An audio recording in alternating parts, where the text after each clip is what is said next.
لا إله إلا الله محمد رسول.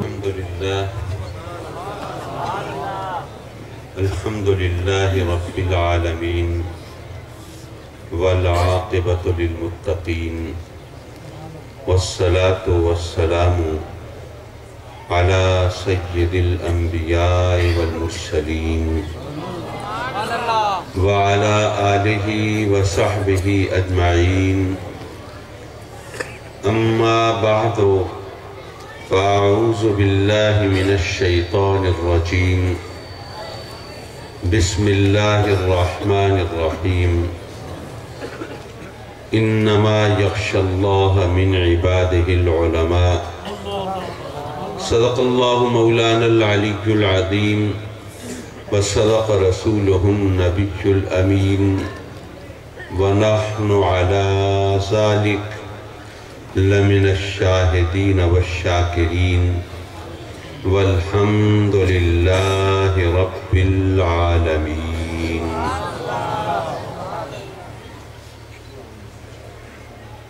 میرے محفل صدر مجلس حضرت قبلہ خواجہ عبدالعزیز صاحب توگیروی دامت برکاتہ العالیہ اور ذی وقار و ذی احتشام حضرت قبلہ خواجہ غلام رسول صاحب توگیروی دامت برکاتہ العالیہ، حضرت قبلہ پیر سید خلیل الرحمن شاہ صاحب دامت برکاتہ العالیہ، حضرت صاحبزادہ محمد سلیم صاحب توگیروی زیدہ مجدہم،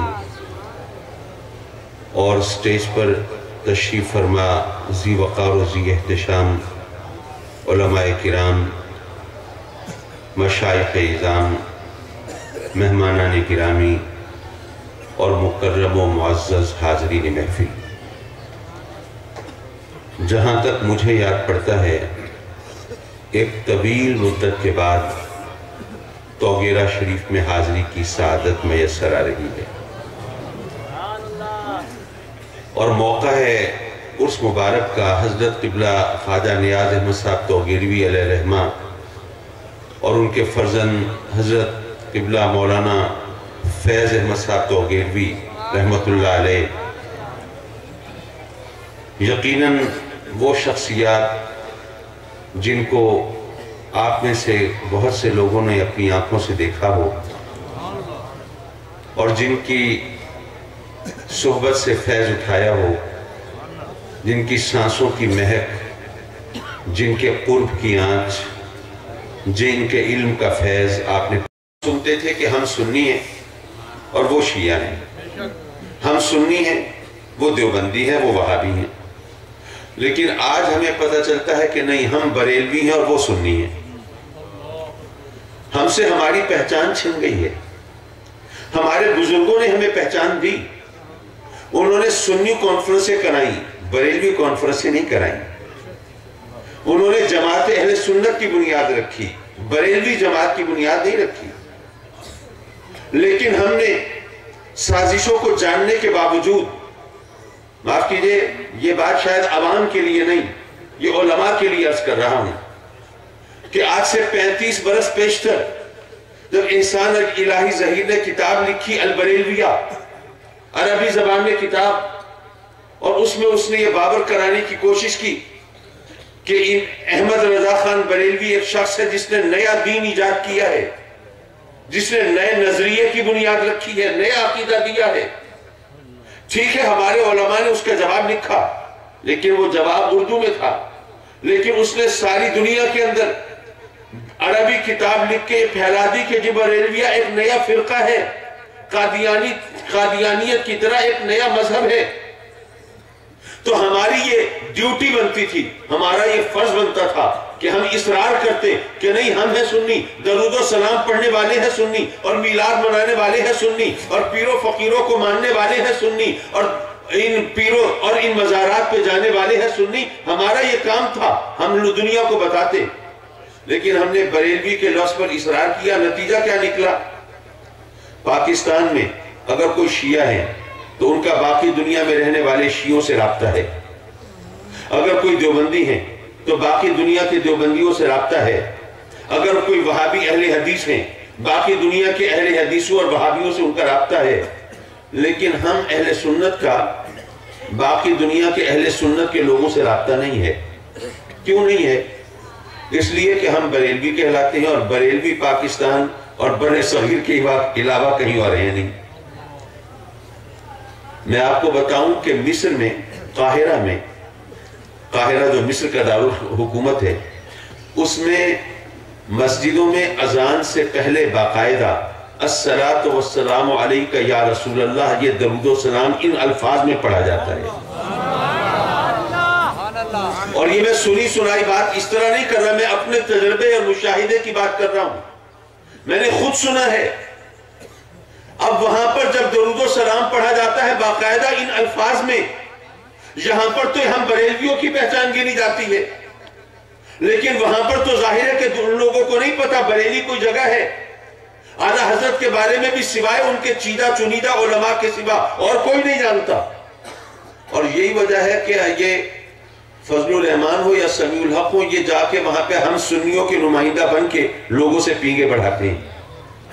اس لیے میرا اصرار ہے, میری گزارش ہے کہ خدا کے لیے اپنی پہچان واپس لو, سنی کہلاؤ, تاکہ سنی ہونے کی حیثیت سے ساری دنیا میں باقی سنیوں سے ہمارا رابطہ ہو سکے. ہم نے بریلوی کے لفظ پہ اصرار کر کے اپنے آپ کو محدود کر لیا ہے. ہمیں دنیا کو یہ بتانا ہے کہ اعلیٰ حضرت فاضل بریلوی رضی اللہ تعالیٰ عنہ نے کوئی نیا دین, نیا مذہب, نیا مسلک ایجاد نہیں کیا. دین وہی ہے جو اللہ رسول نے دیا ہے, جو کتاب و سنت سے ملا ہے, جو صحابہ اہل بیت نے عطا کیا ہے. حضور اعلیٰ حضرت رضی اللہ تعالیٰ عنہ نے تو مخالفین کے اعتراضات کے جوابات دیے ہیں, اور انہوں نے ہمارے مسلک اور عقیدے کو نکھار کر پیش کیا ہے. یہ ان کی خدمات ہیں, ان کی خدمات کو ماننا ہے, اس کا اعتراف کرنا ہے, ان کی عظمت پر کے سامنے جبین نیاز کو خم کرنا ہے, لیکن اپنی پہچان سنی کے حوالے سے باقی رکھنی ہے. ورنہ آج کل کیا ہوتا ہے, صبح سے شام تک ٹی وی پر پٹی چل رہی ہوتی ہے, اہل سنت والجماعت کے رہنماؤں نے تخریب کاروں اور دہشت گردوں کی سے مذاکرات کی حمایت کر دی اور ان کی رہائی کے مطالبے کی تائید کر دی. اب ایک عام آدمی تو سمجھتا ہے کہ یہی سنی ہے. ہمیں اپنے سنی ہونے پر اصرار کرنا ہے, ہمیں بتانا ہے. میں ایک بات یہاں پر ضمناً ذکر آیا, اور ویسے اس کی مناسبت سے اس واقعے کا ایک پہلو بھی بنتا ہے, وہ عرض کرتا چلوں. تقریباً کوئی 5-6 مہینے پہلے کی بات ہے. ایبٹ آباد میں کچھ دوستوں نے ایک پروگرام رکھا, ایک محفل سجائی, اور کچھ تنظیمی معاملات بھی تھے. انہوں نے مجھے یاد فرمایا, تو میں جب اسلام آباد پہنچا تو وہ ساتھیوں کو لے کے 8-10 گاڑیاں لے کے پہنچ گئے مجھے ریسیو کرنے. ایبٹ آباد لے کے جا رہے ہیں. اب ظاہر ہے کہ وہ لوگ جب لاتے ہیں تو وہ صرف یہ نہیں دیکھتے کسی کا عقیدہ کیا ہے, وہ دیکھتے ہیں گاڑی کس کی ہے جس کو لے کے جانا ہے. اتفاق سے جس گاڑی میں مجھے لے کے جا رہے تھے اس میں پچھلی نشست پر ایک صاحب بیٹھے تھے جن کا عقیدہ کچھ اور تھا. جب ہم اسلام آباد سے ایبٹ آباد جا رہے ہیں تو راستے میں ایک مزار دور پہاڑ کی چوٹی پر نظر آیا. آپ میں سے جن لوگوں کو صوبہ خیبر پختونخوا صوبہ سرحد میں جانے کا اتفاق ہوا ہو اور وہاں پر ہم اہل سنت کے لوگوں سے ان کا رابطہ ہو, تو ان کو معلوم ہونا چاہیے کہ صوبہ سرحد میں ایسے سینکڑوں مزار ہیں جو دور دراز چوٹیوں پر بنے ہوئے ہیں, جانے کا راستہ بھی نہیں ہے, بڑے دشوار گزار راستے ہیں, زائرین بڑی مشکل سے دشواری سے وہاں پر پہنچتے ہیں. اب اتفاق سے ایسا ہی ایک مزار راستے میں آیا دور پہاڑ کی چوٹی پر. کچھ لوگ بڑی مشکل سے چڑھتے ہوئے جا رہے ہیں, تو وہ جو صاحب پچھلی نشست پر بیٹھے تھے شروع ہو گئے, دیکھو جی کھانے پینے کے بہانے بنائے ہوئے, لوگوں کو بے وقوف بناتے ہیں, جیبیں خالی کرتے ہیں, اس طرح جناب انہوں نے ڈھونگ رچا رکھا ہے, دکانیں کھولی ہوئی ہیں. بھڑاس نکالتے رہے, میں سنتا رہا. جب وہ خاموش ہوئے تو میں نے ان سے پوچھا کہ جی آپ کا مشغلہ کیا ہے؟ کہنے لگے جی میرا میڈیکل سٹور ہے. میں نے پوچھا کہاں؟ کہنے لگے ایبٹ آباد کے مین بازار میں.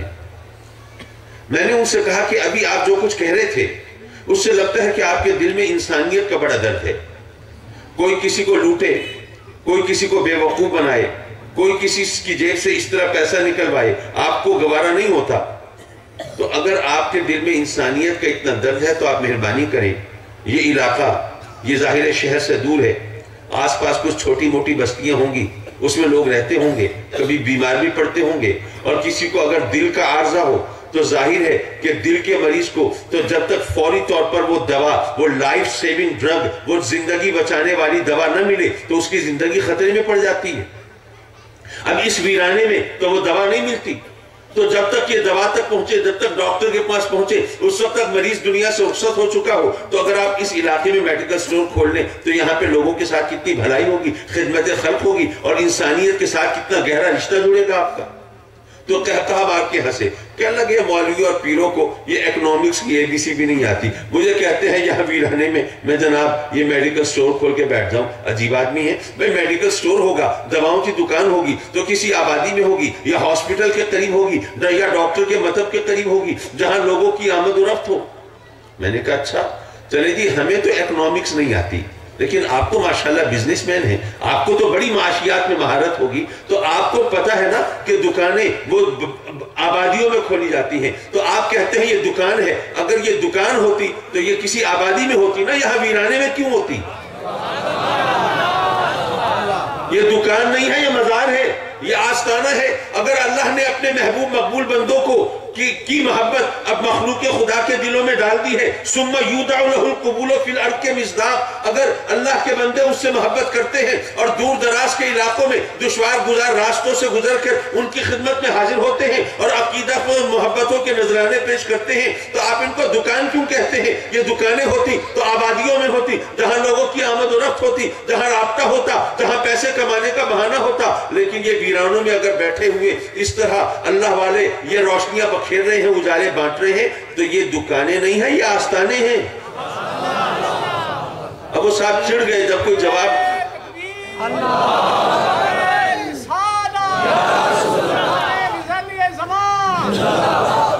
چڑ گئے نا، کہنے لگے نہیں جی آپ عجیب باتیں کرتے ہیں جناب، یہ سب کچھ اسی طرح ہے، یہ سب آپ نے کھانے پینے کے ڈھونگ رچائے ہوئے ہیں، اور یہ سب یہ مزار اور یہ سب یہ آپ بریلویوں کی کارستانی ہے۔ میں نے کہا اچھا، یہ ہم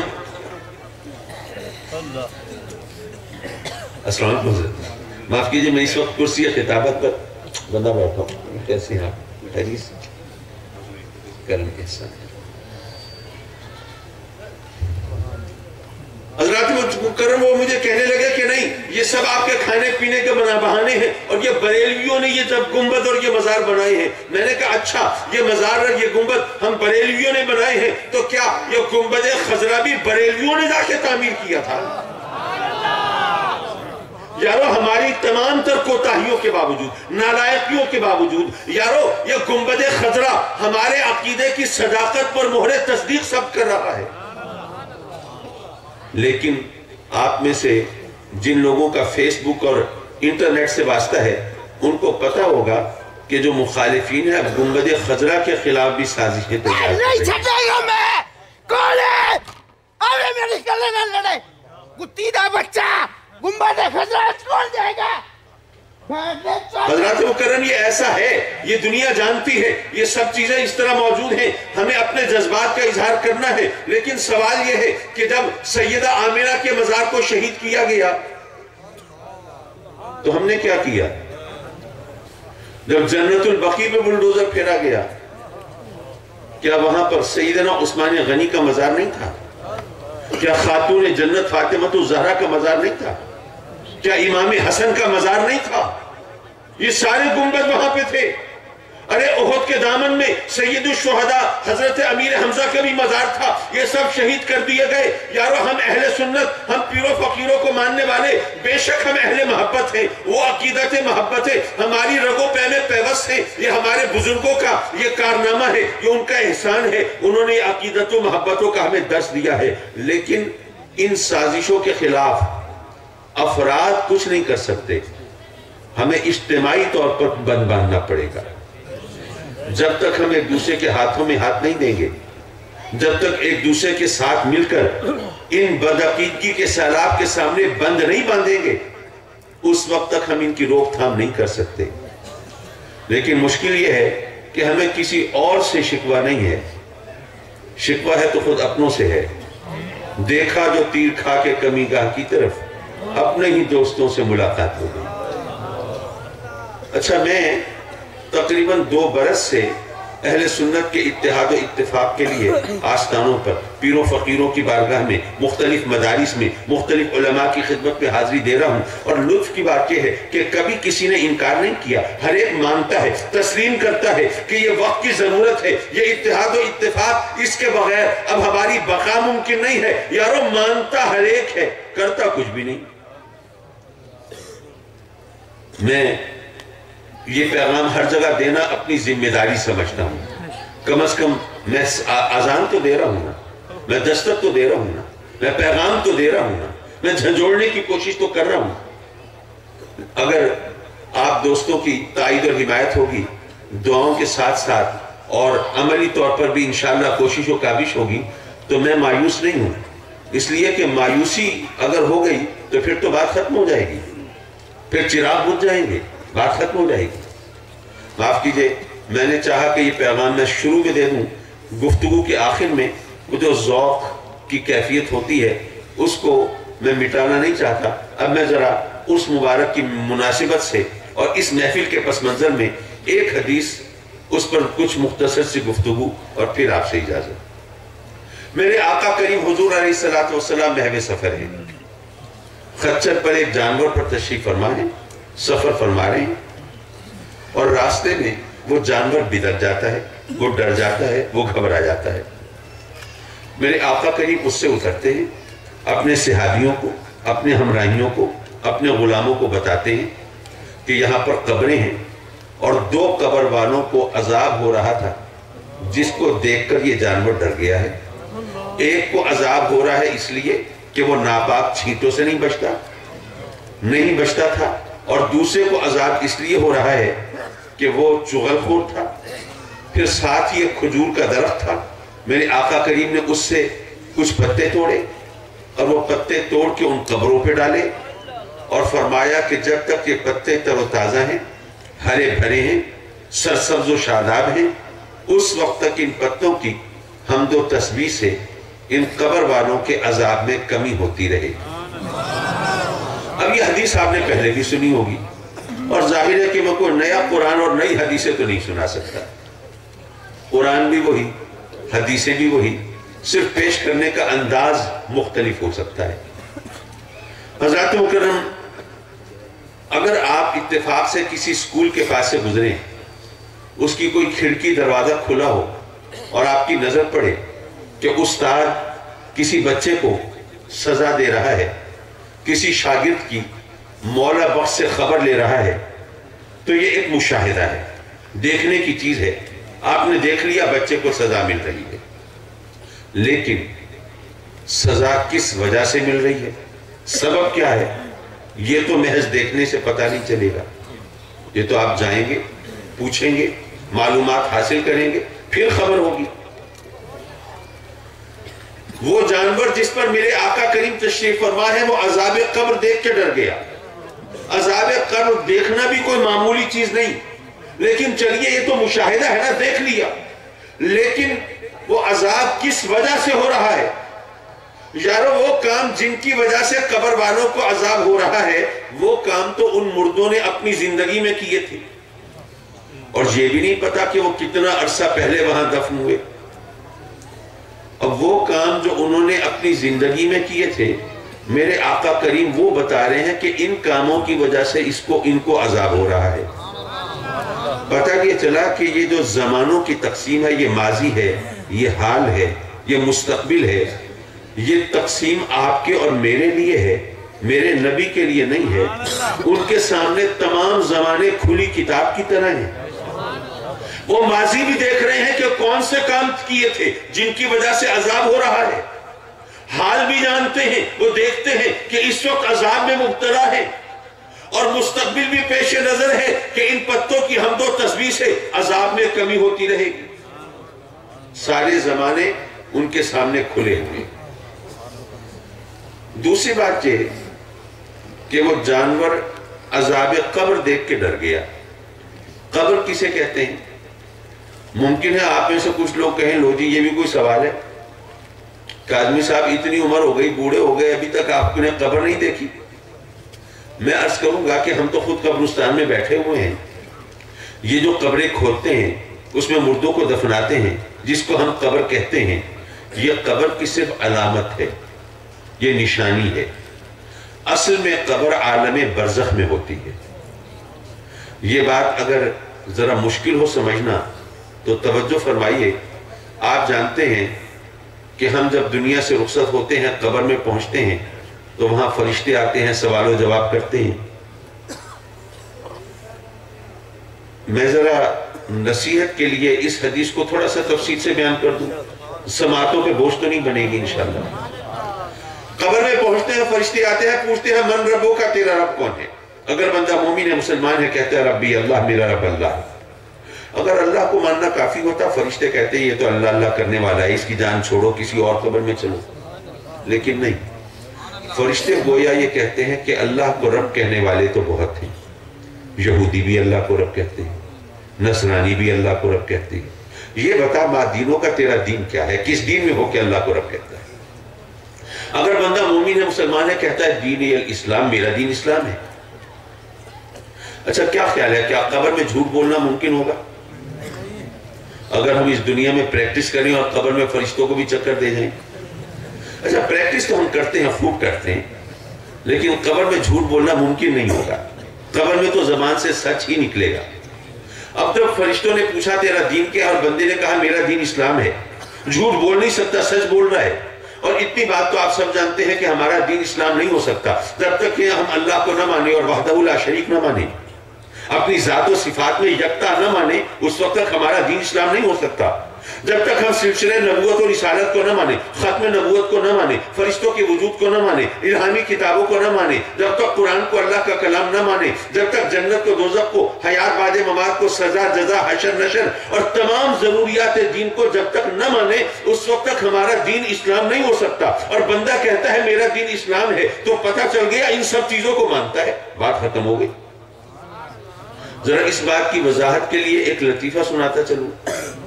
وہ لطیفہ حضرت اس محفل کے تقدس سے تو شاید ہم آہنگ نہ ہو، لیکن بات سمجھانے کے لیے کچھ باتیں گوارا کر لینی چاہیے۔ ایسا ہوا کہ ایک نوجوان تھا، بڑی شرمیلی طبیعت کا مالک تھا، اور خاص طور پر خواتین سے بات کرنی ہوتی تھی تو ہکلا جاتا تھا، گھبرا جاتا تھا، پسینے چھوٹ جاتے تھے، ٹانگیں کانپنے لگتی تھیں۔ ایسے نوجوان آج کل ہوتے تو نہیں ہیں، لیکن میں بھی لطیفہ ہی سنا رہا ہوں۔ تو وہ نوجوان اتنا شرمیلی طبیعت کا مالک تھا، تو اپنی اس کمزوری اور مجبوری کی وجہ سے جو اپنی برادری کے گھر بار کے جو فنکشنز ہوتے تھے، تقریبات ہوتی تھیں، شادی بیاہ، کوئی دکھ سکھ، اس میں بھی نہیں جاتا تھا کہ اگر کسی برادری میں کوئی خواتین ہوتی ہیں، کوئی بات کرنی پڑے اور یہ جناب ان کی یہ کیفیت ہو تو بڑی ہوٹنگ ہوگی، مذاق اڑے گا۔ ان کے ایک دوست نے سمجھایا کہ بھائی اگر تم اپنی ذات برادری اپنے گھر کے فنکشنز میں بھی نہیں آؤ گے تو کل تمہارا جنازہ کون اٹھائے گا؟ اس نے کہا بھائی اب کیا کروں، میری یہ مجبوری ہے۔ تو دوست نے سمجھایا کہ تم نے کیوں مجبوری بنایا ہوا ہے؟ خواتین سے اگر بات کرنی پڑے تو کیا ان سے دھرنوں کی سیاست پر گفتگو ہوگی، یا ان سے پاکستان کے بجٹ پر تبادلہ خیال ہوگا، یا مڈ ٹرم الیکشن کے بارے میں آپ پوچھیں گے؟ خواتین سے بات ہوتی ہے تو یہی ہوتی ہے کہ آپ کی شادی ہوئی نہیں ہوئی، بچے ہیں کتنے ہیں، یہی باتیں ہوتی ہیں، آپ نے خواہ مخواہ بنایا ہوا ہے۔ اس نے کہا اچھا چلو پھر ہمت کرتے ہیں، کوشش کرتے ہیں۔ اتفاق سے انہی دنوں کوئی فنکشن تھا کوئی برادری کا، تو اس میں ہمت کر کے چلے گئے۔ اب نیا سبق سیکھا تھا۔ ایک مدت کے بعد فنکشن میں آ رہے تھے، سارے چہرے رہے تھے، ایک خاتون سامنے سے گزری، فوراً پوچھا محترمہ آپ کی شادی ہو گئی ہے؟ ان کا نہیں بھائی صاحب شادی تو ابھی میری نہیں ہوئی۔ اچھا بچے کتنے ہیں آپ کے؟ پھر ان کے ساتھ وہی سلوک ہوا جس کے وہ مستحق تھے۔ جب تاج پوشی کرا کے فارغ ہوئے تو وہ صاحب جنہوں نے پٹی پڑھائی تھی، یہ سبق سکھایا تھا، وہ کہیں سامنے نظر آئے۔ یہ جا کے ان کے گلے پڑ گئے کہ بھائی تم نے کب کا بدلہ لیا ہے میرا؟ مجھ سے میں نے تو کوئی دشمنی نہیں کی تھی تم سے، میں نے کوئی برائی نہیں کی تھی۔ ان دوست نے جب واقعہ سنا تو انہوں نے کہا بھائی آپ سے غلطی ہوئی، اگر آپ پہلے یہ پوچھ لیتے کہ آپ کے بچے کتنے ہیں اور بتاتی کوئی بچہ نہیں، پھر پوچھ لیتے شادی ہوئی یا نہیں ہوئی، تو آپ کے ساتھ یہ سلوک نہ ہوتا۔ ان کا اوہو سوری بھائی، میں سمجھا آپ کی غلطی ہے، غلطی تو میری، میں نے سوال آگے پیچھے کر دیے، چلیے اب ٹھیک کر دیتے ہیں۔ اب سوالات کی ترتیب ٹھیک کی، دوبارہ کمر ہمت کس کے نئے عزم اور نئے ارادے سے جناب دوبارہ محفل میں آئے جناب ایک اور خاتون گزر رہی تھی، نیا سبق سیکھا تھا، دہرانا ضروری تھا، فوراً پوچھا محترمہ بچے کتنے ہیں آپ کے؟ نہیں بھائی صاحب اللہ کے فضل سے 4 بچے ہیں میرے۔ اچھا تو کیا شادی ہو گئی ہے آپ کی؟ ہنسانا مقصد نہیں تھا، صرف یہ بتانا چاہتا تھا کہ اگر پہلا سوال ایسا ہو جس میں دوسرے سوالوں کے جواب موجود ہوں تو دوسرے سوال کرنے کی گنجائش نہیں ہوتی۔ جب پہلے سوال سے پتا چل گیا کہ شادی نہیں ہوئی تو بچوں کے بارے میں نہیں پوچھنا چاہیے، اور جب پہلے سوال سے پتا چل گیا 4 بچے ہیں تو شادی کے بارے میں سوال نہیں کرنا چاہیے۔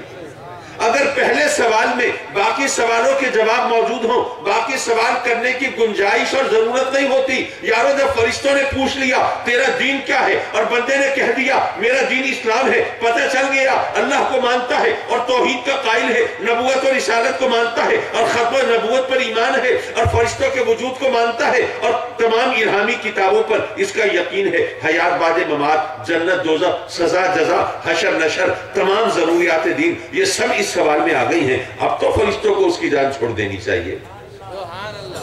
لیکن نہیں، فرشتے گویا یہ کہتے ہیں کہ جس طرح اللہ کو رب کہنے والے بہت ہیں اسی طرح اسلام کا نعرہ لگانے والے بھی بہت ہیں، اور اسلامی کہلانے والے بھی بہت ہیں۔ پھر میرے آقا کریم کی جلوہ نمائی ہوگی اور سرکار کا رخ زیبا نگاہوں کے سامنے ہوگا اور فرشتے پوچھیں گے ما تقول فی حق ھذا الرجل، اللہ کو رب کہنے والے، اسلام کو دین قرار دینے والے، یہ بتا یہ جو پیکر جمال تیرے سامنے ہے، یہ جو ماہ تمام ہے، یہ جو شاہ شمشاد قداں ہے، خسرو شیریں دہنا ہے، جان عاشقاں ہے، روح دل براں ہے، ان کو بھی پہچانتا ہے کہ نہیں؟ اگر ان کو پہچانتا ہے تو اللہ کو رب کہنا بھی منظور ہے اور اسلام کو دین کہنا بھی مقبول ہے، اور